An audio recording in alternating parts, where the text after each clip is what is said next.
নমস্কার বন্ধুরা, welcome to Shampa's kitchen. শীতের সেরা সবজিগুলোর মধ্যে বাঁধাকপি অন্যতম। বাঁধাকপি এমন একটা রেসিপি যেটা বাঙালিরা খুবই পছন্দ করে, নন বেঙ্গলিরাও খুব পছন্দ করে। আজকে বাঁধাকপির একদম নিরামিষভাবে তৈরি একটা রেসিপি নিয়ে হাজির হয়েছি। খুব সাধারণ ইনগ্রেডিয়েন্টস দিয়ে বাঁধাকপি তৈরি করব একদম নিরামিষভাবে, যেটা যে কোনো নিরামিষ দিনে আমরা তৈরি করতে পারি, অথবা রুটি, লুচি, পরোটার সঙ্গেও কিন্তু এই বাঁধাকপির তরকারি খুব ভালো লাগবে খেতে। রেসিপিটা দেখুন, ভালো লাগলে লাইক করতে, শেয়ার করতে ভুলবেন না, কারণ শীতের শুরুর দিকেই কিন্তু বাঁধাকপির টেস্টটা সব থেকে ভালো লাগে। তাহলে চলুন ঝটপট শুরু করি। সবার প্রথমে একটা কড়াই ভালো মতো গরম করে এর মধ্যে আমি নিয়ে নেব সর্ষের তেল। 3 টেবিল স্পুন মতো সর্ষের তেল নিয়ে নিলাম।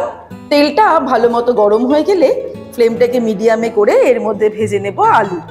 আমি দুটো বড় সাইজের আলু এরকম ডুমো ডুমো করে কেটে নিয়েছি, সেটাকে ভেজে নিতে হবে। আলু ভাজার সময় দিয়ে দেব হাফ টিস্পুন মতো নুন আর সামান্য হলুদ। আলুগুলোকে মিডিয়াম ফ্লেমে ভালো করে ভেজে নেব। আলুগুলোকে মিডিয়াম ফ্লেমে ভালো করে ভেজে নিলাম। এবারে এগুলোকে তুলে নেব। আলুগুলো ভেজে নেওয়ার পর এবারে আমি একটা মশলা তৈরি করে নেব। নিরামিষ বাঁধাকপির জন্য স্পেশাল একটা মশলার পেস্ট। একটা ছোট বোলের মধ্যে নিয়ে নেব হলুদ 1 টিস্পুন, লঙ্কার গুঁড়ো হাফ টিস্পুন, ঝালটা নিজেদের স্বাদ অনুসারে দিতে হবে, ধনের গুঁড়ো 1 টিস্পুন, জিরের গুঁড়ো 2 টিস্পুন, দিয়ে দিচ্ছি চিনি 1 টিস্পুন। নিরামিষ বাঁধাকপিতে কিন্তু একটু চিনি ব্যবহার করতে হবে, এতে কিন্তু রান্নার টেস্টটা ভালো হবে। আদা বাটা দিয়ে দিচ্ছি 1 টেবিল স্পুন। অল্প জল অ্যাড করব আর একটা পেস্ট তৈরি করে নেব। এবারে আমরা রান্নাটা শুরু করব। আবারও কড়াইয়ে তেলটা গরম করে নিয়েছি। এখন এর মধ্যে অ্যাড করে দেব 1 টিস্পুন ঘি। ঘিটা ভালো মতো গরম হয়ে গেলে দিয়ে দেব ফোড়ন। 2টো তেজপাতা দিয়ে দিলাম, 2টো শুকনো লঙ্কাকে এইভাবে ভেঙে দিলাম। দিয়ে দেব সামান্য একটু গোটা গরম মশলা, যার মধ্যে নিয়েছি এলাচ, লবঙ্গ, দালচিনি আর গোলমরিচ, আর দিয়ে দেব সামান্য একটু গোটা জিরে। ফ্লেমটাকে একদম লোতে রেখে ফোড়নটাকে ফ্রাই করে নেব 5 থেকে 10 সেকেন্ড। এবারে তৈরি করে রাখা মশলার পেস্ট এর মধ্যে অ্যাড করে দিতে হবে।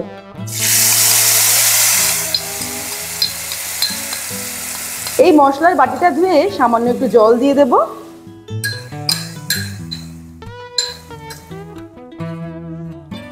মশলাটাকে 3 থেকে 4 মিনিট কষিয়ে নিতে হবে। নিরামিষ দিনে বাঁধাকপি যেমন ভাতের সঙ্গে ভালো লাগে, তেমনি কিন্তু বাঙালিদের মধ্যে বাঁধাকপি লুচির সঙ্গেও খুব ফেমাস। আবার রুটি, পরোটার সঙ্গেও বাঁধাকপি খাওয়া যায়। আর ডাল যদি রান্না করা হয়, ভাত দিয়ে যখন আমরা ডাল খাই, তার সঙ্গে সাইড ডিশ হিসেবেও কিন্তু নিরামিষ বাঁধাকপি খুবই ভালো লাগে। আর যারা নিরামিষ পছন্দ করেন না, সবকিছুতে একটু আমিষের ছোঁয়া পছন্দ, অনেকটা আমাদের মতো, তাদের যেমন চিংড়ি মাছ দিয়ে বাঁধাকপি ভালো লাগে, আবার মাছের মাথা দিয়ে বাঁধাকপির ঘন্টও কিন্তু খুবই জনপ্রিয় একটা বাঙালি রেসিপি। তাই আমি আজকে তৈরি করে দেখাচ্ছি নিরামিষ বাঁধাকপি, যেটা আমরা নিরামিষ দিনে তৈরি করতে পারি, ভাতের সঙ্গে অথবা লুচি, পরোটা, রুটির সঙ্গে সার্ভ করতে পারি। আর যদি নিরামিষ বাঁধাকপি ছাড়া আমিষ পদ্ধতিতে বাঁধাকপির রেসিপির প্রয়োজন হয়, সেক্ষেত্রে কিন্তু কমেন্ট করে জানালে আমি সেই রেসিপিও নিয়ে হাজির হয়ে যাব। মশলাটা কিন্তু কষানো হয়ে গেছে 3-4 মিনিট। এবারে আমরা এর মধ্যে পরের ইনগ্রেডিয়েন্টসটা অ্যাড করে দেব। মশলা থেকে এরকম তেল ছাড়লে তবেই কিন্তু আমরা পরের স্টেপে এগোবো। আমি একটা টমেটো আর 4টে কাঁচা লঙ্কা এখানে পেস্ট করে নিয়েছি, সেটা আমি এর মধ্যে দিলাম। আপনারা চাইলে আদা বাটার সঙ্গেও কাঁচা লঙ্কা পেস্ট করে নিতে পারেন। যেহেতু আমি আদাটা আগেই পেস্ট করে রেখেছিলাম, তাই আমি টমেটোর সঙ্গে এই কাঁচা লঙ্কাটা পেস্ট করে নিয়েছি। টমেটো আর কাঁচা লঙ্কা বাটা দেওয়ার পরে এবারে দেব নুন। দিয়ে দিচ্ছি 1 টিস্পুন নুন। নুনটা নিজেদের স্বাদ অনুসারে অ্যাড করতে হবে। এবারে আরও 3 মিনিট মতো কষিয়ে নেব। টমেটো দেওয়ার পরে আরও 3 মিনিট কষিয়ে নিয়েছি। এবারে ফ্লেমটাকে মিডিয়ামে করে দিলাম আর ভেজে রাখা আলুটা এর মধ্যে দিয়ে দেব। আর নিরামিষ বাঁধাকপি রান্না করার সময় আরেকটা জিনিস যেটা দিতে হবে, সেটা হলো কড়াইশুঁটি। এই সময়ে কড়াইশুঁটি কিন্তু বাজারে তেমন পাওয়া যাচ্ছে না, আর পেলেও খুব দাম। সেই জন্য আমি ফ্রোজেন কড়াইশুঁটিটা ব্যবহার করছি। ফ্রোজেন কড়াইশুঁটি এই সময় যেমন তুলনামূলক অনেকটা কম দামে পাওয়া যায়, তাই জন্য এটাই ব্যবহার করছি। তবে আপনারা চাইলে টাটকা কড়াইশুঁটিও ব্যবহার করতে পারেন। ফ্লেমটাকে হাইতে করে এটাকে আমি 1 মিনিট কষিয়ে নেব। মিনিট খানে কষিয়ে নিলাম হাই ফ্লেমে। এবারে একদম ফ্লেমটাকে লো করে এর মধ্যে দিয়ে দেবো বাঁধাকপি। বাঁধাকপিটা এখানে নিয়েছি আমি 500 গ্রাম একটা বাঁধাকপি নিয়ে এইভাবে ঝিরিঝিরি করে কুচিয়ে নিয়েছি। সিজনের শুরুতে যখন আমরা বাঁধাকপি রান্না করব তখন কিন্তু আলাদা করে এটাকে ভাপিয়ে নেওয়ার কোনো প্রয়োজন নেই। আমি ডিরেক্ট এর মধ্যে দিয়ে দেব। কিন্তু যখন শেষের দিকে মানে শীতকালের শেষের দিকে তখন কিন্তু বাঁধাকপির স্বাদটা একটু পাল্টে যায়। সেই সময় বাঁধাকপি রান্না করলে কিন্তু বাঁধাকপিটাকে খুব সামান্য ভাপিয়ে নিয়ে রান্না করতে হবে। আমি এখন কিন্তু এটা পুরো কাঁচাই এর মধ্যে দিয়ে দিচ্ছি। ফ্লেমটাকে একদম লোতে করে নিয়েছি আর বাঁধাকপিটা দিয়ে আমি এটাকে একদম ঢেকে দেব। বাঁধাকপি থেকে বেশ খানিকটা জল বেরোবে, সেই জলেই কিন্তু আলু বাঁধাকপি দুটোই সিদ্ধ হয়ে যাবে। 500 গ্রাম বাঁধাকপিতে মোটামুটি 5 থেকে 6 জনকে সার্ভ করা যায়। ব্যাস, এখন আমি কিছু নাড়াচাড়া করছি না, এটা নাড়তে গেলে অসুবিধা হবে। তার থেকে একদম ঢাকা দিয়ে যখন এটা মজে যাবে অনেকটাই তখন নাড়লে সুবিধা হবে। 5 মিনিট পর ফিরে আসছি। 5 মিনিট ঢাকা দিয়ে রান্না করার ফলে বাঁধাকপিটা কিন্তু বেশ খানিকটা মজে গেছে। এবারে আমি ভালো করে এটাকে নেড়ে দেব। দেখা যাচ্ছে বেশ খানিকটা কিন্তু জল বেরিয়েছে বাঁধাকপি থেকে। আস্তে আস্তে সবকিছুকে ভালো করে মিক্স করে দেব। ফ্লেমটা কিন্তু লোতেই রেখেছি, কারণ আলু এখনো সিদ্ধ হয়নি। 5 মিনিটে আলু সিদ্ধ হবে না, আরো মিনিট 5 সময় লাগবে আলু সিদ্ধ হতে। ভালো করে নাড়াচাড়া করে আমি এটাকে আবারও ঢেকে দেব 5 মিনিটের জন্য। সবকিছুকে ভালো করে মিক্স করে নিয়েছি, মশলাটা বাঁধাকপির সঙ্গে পুরো মাখিয়ে দিয়েছি। তারপর আবারও ঢেকে দিচ্ছি।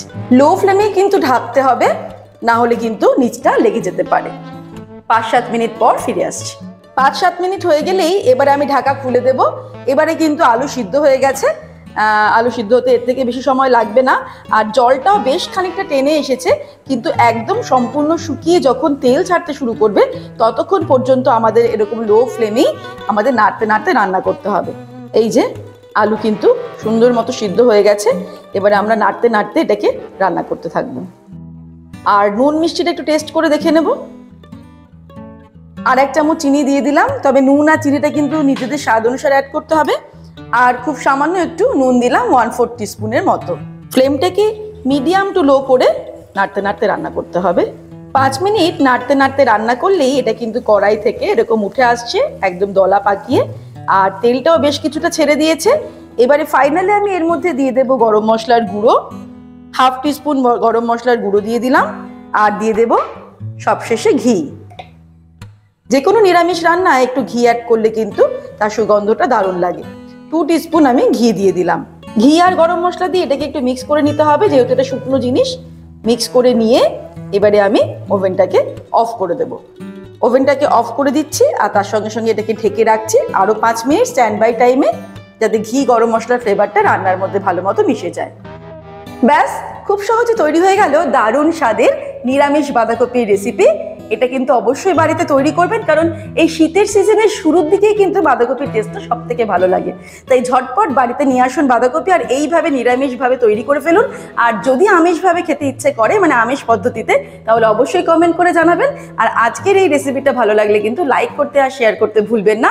আর এরকমই দারুণ দারুণ রেসিপির আপডেট পাওয়ার জন্য সম্পাস কিচেন চ্যানেলটিকে সাবস্ক্রাইব করে নিন। তাহলে আজকে এখানেই শেষ করছি, আগামী ভিডিওতে আবার দেখা হবে। ভালো থাকবেন, সুস্থ থাকবেন, নমস্কার।